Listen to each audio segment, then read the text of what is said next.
Buah ranum banyak yang jatuh dimakan ulat sisa sebiji. Assalamualaikum warahmatullahi wabarakatuh. Salam sehat. Waalaikumsalam. Jumpa lagi dalam ngopi bersama Asep Tapip di PJ TV Jabar Pisan.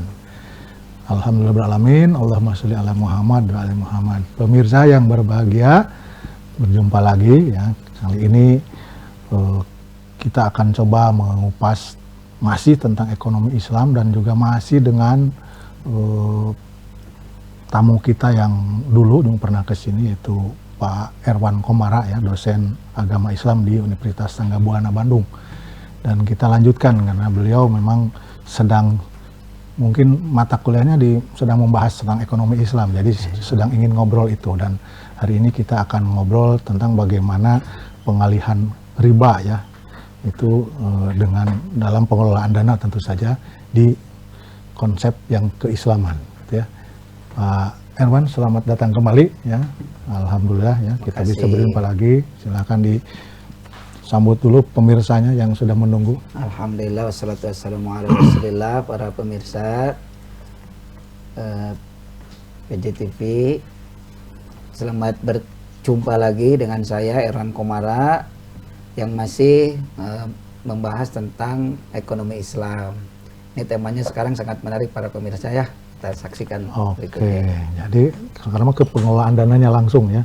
Bagaimana mengelola dana itu sehingga karena memang ekonomi itu harus menguntungkan gitu kan. Tentu saja bagaimana riba dialihkan, jangan jadi riba gitu. Betul. Seperti apa itu konsep dalam Islam? Ya. Jadi pengelolaan dana itu dalam Islam itu bisa perorangan, bisa dengan lembaga keuangan. Nah, kalau dengan perorangan ya kita masing-masing. Saya punya dana, ada yang butuh dana, ya udah transaksi. Tapi kan sekarang banyak itu diformalkan dengan lembaga keuangan. Tuh, sekarang lembaga keuangan syariah juga sudah bermunculan. Nah, pada prinsipnya sama, pengelolaan dana itu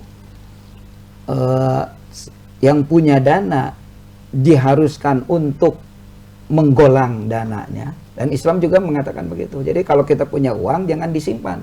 Jadi kata Imam Al-Ghazali, uang itu seperti air, Pak. Air itu kalau diam jadi bau, busuk, berpenyakit.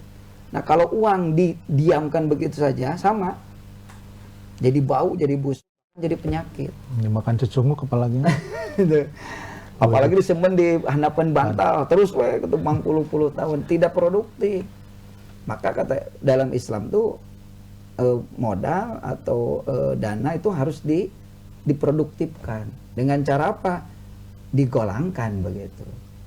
Nah, dulu waktu penerapan bunga sama prinsipnya.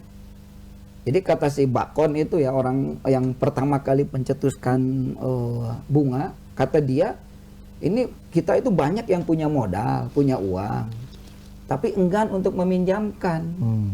Karena kalau dipinjamkan begitu saja kan nggak ada kelebihannya buat yang punya modal, yang punya uang. Maka kata si Bacon, kelebihan dari meminjamkan uang itu harus diterapkan, ya gitu. Maka muncullah itu bunga itu.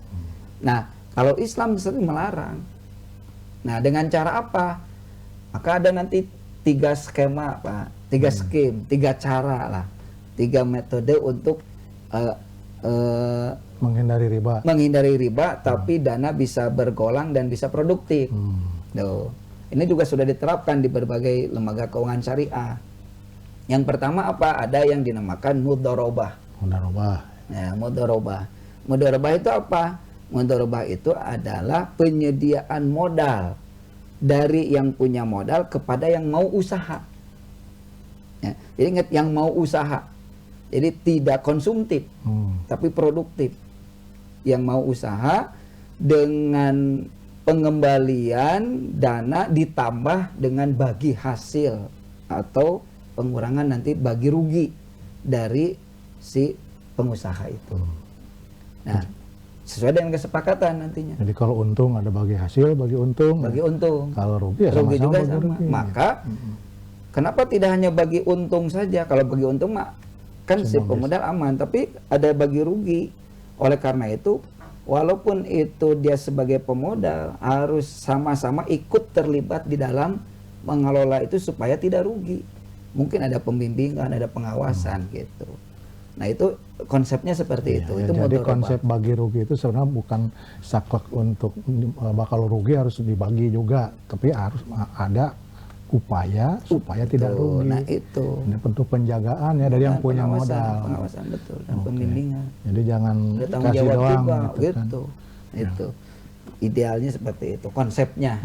Jadi benar-benar kalau pinjam untuk usaha itu usahanya apa dipantau. Ya. Nah, jangan pinjam untuk usaha tapi ternyata pakai belanja Nah itu yang lain. Itu yang tidak diperkenankan di mudharabah. Oke. Jadi bentuknya salah satunya itu ya. Jadi, ada yang lain nggak? Bagaimana sih? Kan dulu tuh riba itu riba itu untung. Gitu. Yang namanya usaha kan harus ada untung.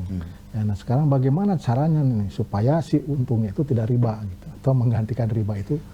Ya, karena kan kalau jadi gini, konsep penghilangan riba dalam Al-Quran itu diganti dengan jual beli, Pak. Kan wa ahalallahul bai wa harrama riba. Allah itu menghalalkan jual beli dan mengharamkan riba. Kita lihat perbandingannya. Jual beli itu ada untung, ada kelebihan. Ya, riba juga ada kelebihan.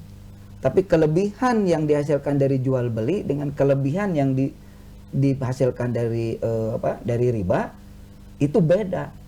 Kalau yang dari jual beli halal, kalau yang dari dari riba haram. Itu jelas kata Allah begitu.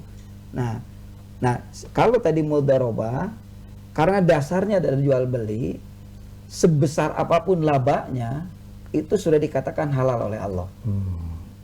Maka kelebihan yang didasarkan pada jual beli dan itu adalah laba didapatkan oleh pemodal dan didapatkan oleh pengusaha itu sama-sama halal, Pak. Jadi yang dijualnya uang pinjaman itu dijualkan. Yang dijual itu uang pinjaman. Iya, digolang. Oke. Digolang. Tapi bukan maksudnya dijual ya, tapi digolang. Beda dengan dijual. Kalau dijual beda. Ya, karena kan pinjaman pokoknya 10% aja. Untungnya. Kalau ini kan diusahakan. Diusahakan, betul. Untungnya nanti berapa sesuai dengan kesepakatan. Kalau untung 10 ya bagi 55 gitu kan, seterusnya. Baik pemirsa, nampaknya rada ribet juga ya ngitung ya, karena saya dulu memang bukan jurusan ekonomi sehingga susah ngitung. Ya kalau nerima untung senang gitu, tapi kalau pas ngitung-ngitungnya nggak suka. Kita lanjutkan di segmen berikutnya setelah yang lewat. Silakan.